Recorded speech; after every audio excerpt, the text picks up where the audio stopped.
Hey, y'all. What's going on? Nicole Cooper here, and it is Saturday, February 1st. Happy February, y'all. 30 days into 2020, and things have already just been moving, right? A lot of changes, transitions. I already had some serious encounters, emotional encounters with things that are happening in the world with Kobe and coronavirus and all these other things that are happening out here. But I wanted to hop on because, I was watching a couple of things, of course, with Kobe. I'm from LA. We grew up with Kobe. Kobe was our mascot, our mentor. He was everything to us growing up in Los Angeles. We feel like we grew up together with him because when he came out of high school to come play ball, we were all there excited about this young kid. When him and Shaq was, dominating with championships, we were all a part of that with the parades throughout downtown LA and rocking the jerseys and all those things. But I wanted to hop on here to talk about the power of the Mamba mentality. And I want to kind of bring some things to the forefront to you guys about lessons we can learn from Kobe. Because, with Kobe passing away, it's been tragic. It's been one of those things where so many people are in shock. People are disappointed, obviously, because we feel like he was immortal. Like there was things about him that it was like he was one of those guys you just never expect to pass away. But the more I watch his videos, the more I can see that this man truly has lived a full life. I don't want to go into detail about what has happened and all of that. We all know what has happened, but there are some life lessons that we can learn from Kobe. So there's a couple of things I want to encourage you guys to go and watch. There's an interview that he did on YouTube. I will share it, but he did this interview with Patrick Bet-David. It is Patrick Bet-David runs Valuetainment. All right. It is a channel on YouTube. Phenomenal businessman, runs insurance companies all over the country, the fastest growing insurance company in the country. He interviews everybody. And Kobe's interview was one of the last interviews that he did this year. But there were several things that Kobe said that made me say, this is the power of the legacy that this man left behind because of his commitment to his life's purpose. So one of the things that he talked about was that he knew at the age of 13 that he wanted to be the greatest basketball player in the world. He said his only commitment was watching anything that would get him to a point where he would become the greatest basketball player in the world. Now, if you guys didn't notice, Kobe's dad was a basketball player. He played for the Philadelphia 76ers. So Kobe had the chance to go to practice with his dad and practice with the 76ers. And one of the things that he said he would do is he would talk to them and ask them, what is it like to play Jordan? Because Jordan was the number one basketball player in the world at the time, right? And he said that all of them were deathly afraid of Michael Jordan. They would call him the Black Jesus and all these things. And Kobe said he was saying to himself, I'm going to call him Mike. I'm trying to figure out how to beat this man. I'm not going to worship this man. Although I look up to him, I am going to figure out how to beat this man. And so he said while he saw everybody else have the fear of God about who Michael Jordan was, he was committed to studying everything about Michael Jordan so that he can learn and discover how to beat the man that everybody thought was the legend. How can he compete against that man? Because he had a vision that he was going to be the number one basketball player in the world. So he talked about all the time that he spent. He said everything he did from that moment at the age of 13 was a full commitment to fulfilling his life's purpose as the greatest basketball player in the world. He said if there was anything that was a distraction or disruption to that one purpose, he was not interested. He would block it out because he had a one-dimensional focus. He had a singular focus of becoming a legacy in basketball.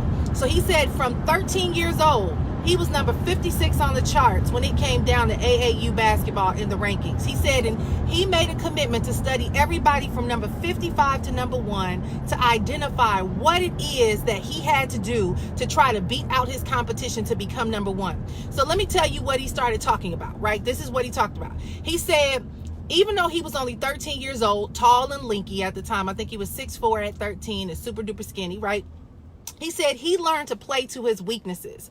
as a basketball player. He said he began to understand areas that he needed to get strong at, that when he went to compete against the people who were supposed to be better than him, he used that time to build up his weak areas, because he knew by the time he would get into high school ball and by the time he started advancing to different levels, that he had worked on areas that would make him a monster on the court, right? He said slowly, one by one, he studied his competition. He saw what they were strong at that he wasn't. He began to identify how to knock each one of them down. He called it a kill list. He figured out what he needed to do to knock each one of them out of the rankings, because he was focused on this one key goal. Now, here's what blew me away, and this is what I want y'all to catch. He said when he made a decision, he said he blew everybody out the water. So by the time he got to a senior high school, it was easy because nobody else was working to improve their game. He said a lot of those kids had natural talents, so they just took a ride. They coasted on their natural talents, where he had to develop fundamental skills to dominate what it is that he wanted to do. He had to develop the skill sets. He had to become better. He had to increase his speed. He had to increase these different things. Now, because I play basketball, I can relate to it 1,000%, right? But here's the thing, and I know it's a lot of women watching this, and I want you guys to understand this for ourselves, right? So one of the things that he talked about is by the time he got to high school, he had built himself up so much to the point where there really was no competition. It had gotten so easy because people were real complacent with talent, extremely complacent with their natural talent, while he was focused on developing powerful skills that will allow him to dominate. So he said finally he dominated in high school. He got the goal there, but his next goal was NBA. He said he knew he didn't want to do college because he felt like he was ready to compete at a professional level. Made a decision at the age of 17 to go ahead and go to the professional league. He started off with the Charlotte Hornets. They traded him for Vlade Divac, and I know all this because I was a Laker fan, right? And so they got rid of Vlade, put him on the Lakers, the only team he played for 20 years, right? He gets to the Lakers, and check this out. He said he studies the competition on the Lakers, but one of the things that he understood about the people who played for the Lakers was that they were there for the financial benefit, and that was it. He said most of those guys had the only goal to make it to professional sports because they wanted to make the money. He said once they got that contract and they were able to hit the court, they didn't have no hunger and no drive to be able to get better. So he said it was a cakewalk. He said playing professional ball for him was easier than high school because there was no hunger there. There was no drive. He said that's how he knew Michael Jordan was able to dominate, because he was the only one, not one of the only ones, one of the very few people that was committed to doing the work above and beyond what was necessary for the financial benefits of a contract. Boom. I can go on and on about what that said, but I want to stop right there. I want to stop right there about the Mamba mentality, right? Because y'all know I'm big on purpose. Y'all know, if you guys don't know, I will be launching Life Purpose School. That we're gonna be talking about this, and it's because I am not the person that cares about how much money you make, what your status is, what title you accomplish, and all the shenanigans, what, material gain, all that crap. Because here's a catch. You can have every single one of those things and no personal fulfillment. And one of the things we can learn about the Mamba mentality is the ability to be full out committed to your life's purpose and your life's mission. Here's what I love about Kobe, and this is another thing that he said that blew me away. He said when it was time to retire, it was 20 years. He knew he wanted to give 20 years. He said when it was time to retire, everybody was coming to him saying, oh, you're going to go through this series of depression. What are you going to do now that you're not playing basketball? Blah, blah, blah, blah, blah. They were trying to tell him he's going to have some really hard years ahead, but he can brace himself. And he said he was like, look, I'm good. Like, I'm not going to have no hard years. He said because I had a mission. I knew what I came here for, and I gave everything I had in these 20 years to what it is that I'm doing here on the court. I don't have nothing to worry about because now I'm going to go be even better for the next 20 years doing something different that I'm going to dominate in. For those of you that don't know, he got into animation and telling stories. He actually won an Oscar award for a cartoon that he did, and he had an animation company that he was developing at the time of his passing. But here's what I want y'all to catch. Kobe was not emotionally attached to the game. He was mentally committed to his purpose, his legacy, and his mission. His mission was to come into the game. He said it. Tracy McGrady said it, because Tracy McGrady grew up with him. Him and Tracy McGrady became best friends at the beginning of their basketball career. Tracy McGrady was a year behind him. So when Kobe came in, Tracy McGrady would go to him for advice, and he would spend a lot of time at Kobe's house. And Tracy McGrady said, Kobe used to say at 18 and 19 years old that I want to play 20 years in the game. I want to build a legacy and become the #1 basketball player in the world. And check this out. Back then, he told Tracy McGrady that I want to die young. He said, I want to fulfill my legacy. I want to accomplish my mission, and I want to die young. Y'all go watch all the videos. Go watch all that. Tracy McGrady did an interview. He talked about that. My point to y'all is this. The man understood his mission, his purpose, his vision in life, right? He had a clear visual. Now, it seems a little easier because for him, it was a sport, right? And in a sport, you almost got a clear path.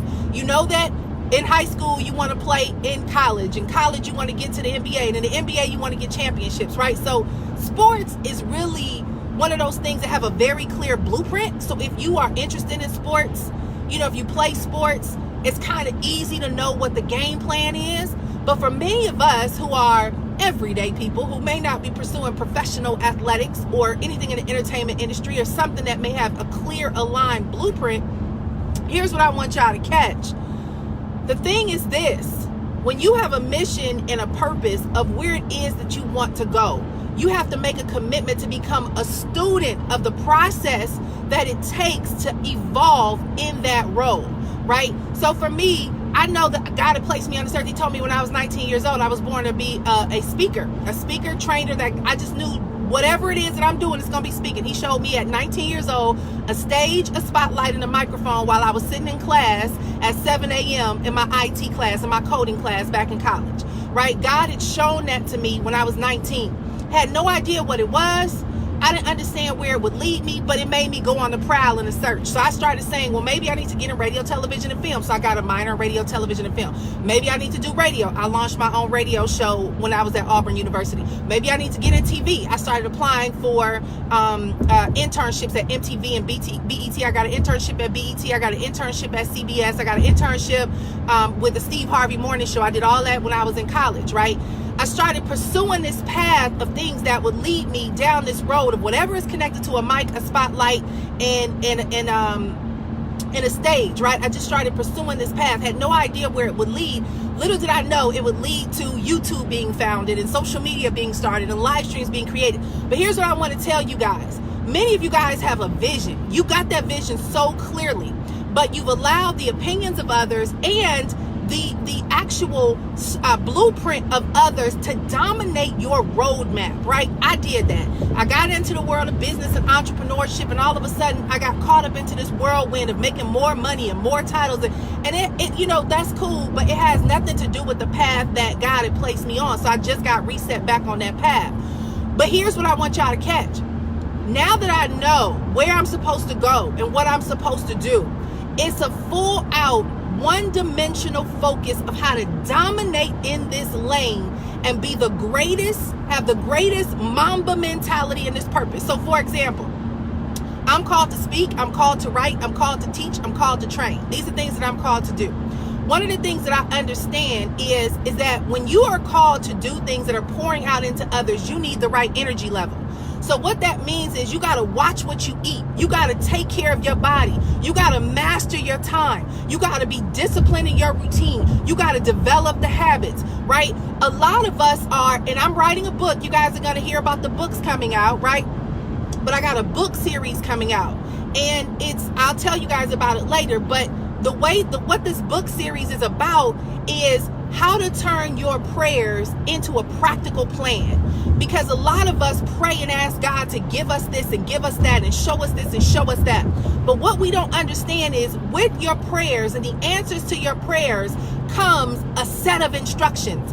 The way that God answers prayers is it's a strategic partnership where God gives you vision and he tells you what your next step is. So a lot of times, many of us are praying and we're like, well, God's not answering my prayers, but it's because we don't have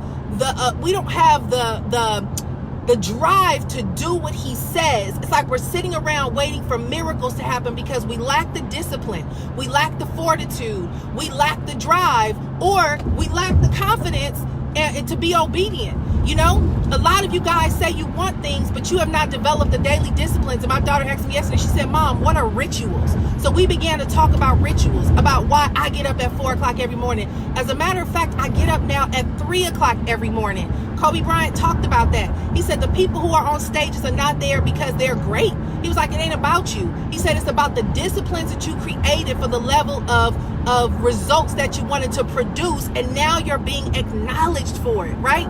You're being acknowledged for it. You'll find some of the greatest people in the world, they wake up at 4 a.m. That 4 a.m. is a whole nother level of discipline and development mentally that'll position you for where you want to be. But there's certain things, y'all, that you're called to do, but you gotta develop the rituals, the habits, the disciplines, and the focus that's gonna get you there. I know for me, it's stepping my game up for my energy level. It's stepping my game up on developing the discipline and the habits. When you look at Kobe didn't play with his time. Kobe said when he was competing, he ain't had time to be running around here on vacation, balling out, doing all these things. He said he would pay attention to his competitors to see were they silly about their game, were they loose, were they laxed, were they, real, just nonchalant. He said because he would listen to this, he would listen to Halloween music before a game to develop a murder mentality of domination, which is kind of psychotic. Develop a mentality of coming in to dominate the game before he played the game. He said he came in this like Mike, whatever his name is, that did the Halloween thing, right? Which is crazy. I ain't going that far, right? That's a little on the dark side for me. But that's how serious he was about fulfilling his life's purpose. And he talked about that from all angles, from marriage, from parenting, from scheduling, building his schedule, to why he got a helicopter, right? Because he was very serious about his time. And instead of spending 3 hours in traffic, he only wanted to spend 15 hours. So he hired, the helicopter service as his mode of transportation to get through LA traffic. My thing for y'all is this, and this is what I learned from the Mamba Mentality. There's several things that I've learned. I'm going to do an actual real YouTube video on this. But one of the things that I've learned about this is take yourself seriously. Listen, it's obvious that we all don't have forever. We all are going to leave this earth, and we all are going to have an expiration date where mission is done. If you didn't fulfill the role that you were supposed to be doing while you were alive, it's too late. It's done. That's why Les Brown talks about some of the greatest potential. The greatest potential is in the grave, because most of us are living our lives in fear and reluctance to operate in the fullness of who we know we are called to be, because we're so caught up, focused on everything else except for the one-dimensional focus of the assignment that God placed on our life. But one of the things that he did is he took himself seriously. That was number one. Number two, he committed to the rituals and the habits that were required for him to manifest the results that he wanted to produce. Now, let me tell y'all, since I've been an entrepreneur, I've been a business coach, I've been, and one of the greatest things, I've been able to be an athlete, but I've also been able to be in business models where it's competitive. And I've been able to be the number one chick. I've been able to be the number two chick. I've been able to be at the top of the charts. I've been able to be in the top of the room. I've been able to be in the top 10, top 25. One of the things that I noticed about what it takes to create success, and I told somebody this yesterday, I said my greatest mistake that I've made over the last 5 years in business is that I took my head and I lifted my head up and I started paying too much attention to what everybody else was doing. Because when I was dominating in business, I was clueless. I was naive. I never knew what was going on. I didn't never even know where I was on the charts, because I wasn't focused on being number one. I was focused on fulfilling the mission and the assignment that was on my life. And it made me very intuitive of what was required of me. It's like God was showing me, do this, and I would do it. God would say, do that, and I would do it. And it, as a means of me being obedient to the different things that God would show me to do, I would look up and they'd be like, the number one earner is, or the top this is Nicole Cooper. And I would be like, what? How that happen? But it was because I was so focused on the goal, and I was so connected to doing the work, that it never mattered where I placed on the list for me at the time, because I wasn't focused on ranking or recognition. I was focusing on the mission and the assignment.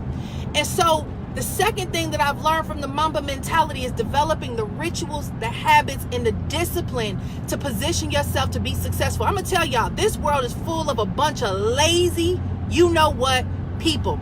And I've been able to dominate in real estate. I've been able to dominate in network marketing. I've been able to dominate in business. And I'm a dominate in writing. I'm a dominate in speaking. I'm a dominate in anything that I do. And the reason why is because you'll realize it's not a lot of competition because most people are lazy. Most people do stuff because they just want to have the pub, right, of looking busy, looking like they got something going on. But when you get behind the scenes, they're lazy. They shortcut. They don't have the work ethic. They don't have the drive. They're not committed. They want to sleep late. They want to play games. They out here worried about titles and impressing people and, fitting into different cliques and being accepted. Man, that ain't the game that I've ever played, and it ain't the game that I ever will. Because at the end of the day, I realize that God's planted me on this earth for an assignment, and it has nothing to do with the impressions of people, but everything to do with the assignment that is on my life. So I've gotten over that a long time ago. I got over it in high school. I could care less if I was ever in the popular clique. I always ran solo, and by me running solo, I always became popular because everybody was trying to figure out who is that chick. Like, she just don't care. And I still don't, right? I still don't. But I say that from a standpoint, y'all, is that there has to be a level of intensity. You take yourself seriously, you develop the daily disciplines, and then you got to do the work. You got to do the work.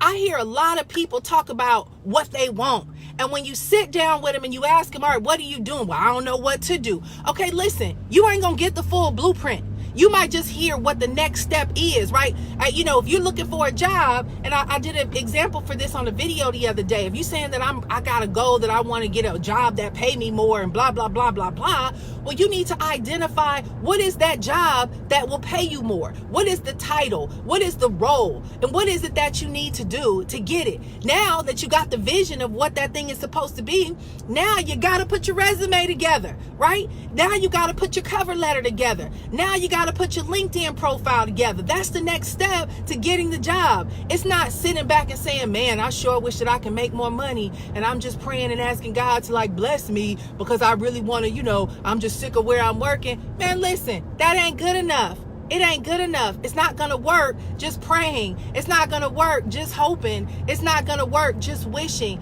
The only way you will get to where you want to go in life is to have a vision of where you want to go. You actually are committed to doing the work, and you stay focused on doing what it takes. I'm going to tell y'all right now, let me tell you guys, there's a scripture that says God will allow all things to work together for the good of those who love God and is called according to his will and purpose. It's Romans 8:28, my favorite scripture, the first scripture I ever memorized, right? When I look at what has happened with Kobe and his passing, it is extremely sad. But let me tell y'all something. That man left some nuggets behind for us that I believe that God is fulfilling a purpose, the extenuating process of purpose in his life on our behalf. Like, God is allowing all these things that this man has accomplished, all the hard work that he put into his process, all the things that he did to become who he needed to become, to be a living mentor model of what we need to do to shake ourselves up right now to operate in our purpose. Because here's the reality. We don't have a lot of dang time, y'all. And Kobe came and he did his job, and he did a dang good job. He did one of the best jobs any man ever could that walked the face on the earth in 41 short years. And so while it is unfortunate, extremely unfortunate, of all the different things that are connected to his passing, what he left behind is the greatest mentorship, life experience, example we can ever ask for. And I'm going to tell you, I'm going to challenge y'all right now, because this is one of the things that I'm doing. Is I saw somebody post this the other day. It was Jasmine. I can't remember Jasmine Womack. So thanks for this, Jasmine. But she posted something the other day. She said, we already 4 weeks into the year, and I've already I already read 4 books. She said 2 on Audible, and she read 2. She's been reading a book a week on Audible. She was like, I realized that I don't have time to listen to the radio. I don't have time to watch Netflix. I don't have time for all of that. I'm going to do what I got to do to step my game up and do, to enhance myself. And so when she said that, I was like, all right, cool, game on. Let me get my Audible game back up, because I'm big on podcasts. So I started, when Kobe passed away, I said, I'm going to start listening to what it takes to build the Mamba mentality. So I probably listened to about 2 hours of Kobe this morning. Man, y'all, listen, my whole perspective is like reshift gears. Like, Coach has spoken.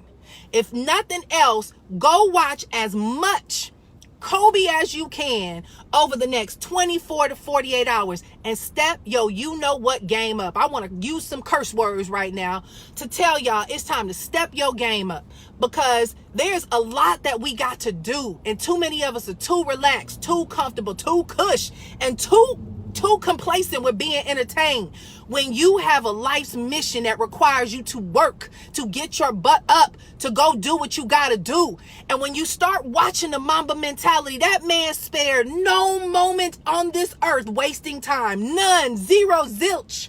From the moment he was born. And then when he got to 13, he got clear on why and what. I want to tell y'all, go spend the next 24 to 48 hours. Go to YouTube. Go watch as much Kobe Bryant interviews as you can. Watch how he played the game. Watch how he talked about his process. Watch how he handled his teammates who were lazy. Because he talked about Shaquille O'Neal and why they used to fight so much. Because Shaquille would say he ain't giving him the ball. He was like, because you, by the time I get down the court and run back, you just catching up with me because you lazy. He used to tell me, get on Shaq because you lazy. I'm not going to be throwing the ball to you because you sloppy. You're not doing what you need to do to strengthen your game, and you're not going to make us lose because you missed the mark, right? You missing free throws. You missing this, you missing that. He said he had no tolerance for people who didn't put the effort to win, and Shaq was one of them, which is why him and Shaq used to beef all the time. But I'm going to tell y'all, go watch the next 24 to 48 hours as much Kobe as you can.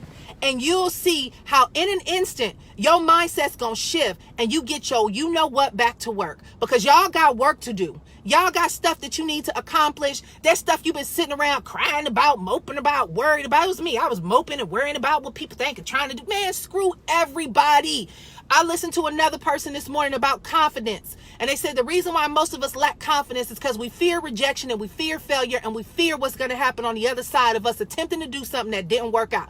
They said the best way for you to get confident is to embrace the ability to fail, be ashamed, and be embarrassed, and be okay with it, because you'll realize that the conversation in your head about that shame is way worse than it will be in real life. And the minute you give what we used to call in high school a DGF attitude, you can fill in the blanks. Don't give a...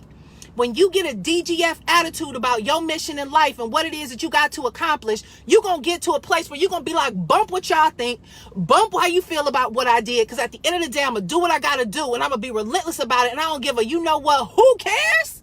And who's on board? I'm going to move forward on this mission, and those who could come, those who are designed to be on this boat, going to get on this boat. Those who not going to get left behind. And it's time to get to work. So I got to go. I got an event to get to. But Mamba mentality, I'm like, oh, it's about to be game over for my family, for my business, for my personal life, for my body. I was looking at my body. I was like, you slipping. You done had donuts and you chilling, drinking all these sugar drinks. If you want to be one of the best speakers in the world, you got to think about what your body going to look like when you on stage. Do you want to be sloppy on stage? You want to be out of breath? You want to be, short-winded because you can't handle walking on stage to do the work that God has called you to do? Are you going to get your you-know-what up in the gym and get it right? You're going to do your greens. You're going to get your Vitamix and make your smoothies and your green juices and do what you got to do to get your body in order, because all of that is connected. You can't be sitting around eating fried foods and this, that, and the other, but you talking about you're going to be, impacting the world and on stages all over the world. Nah, boo. Yes, you got to get your body in order. Yes, you got to watch what you eat. Yes, you got to get in shape. Yes, you need to start. Even this morning, I told my husband, I said, I got somewhere to be, and I'm about to go all out on my makeup.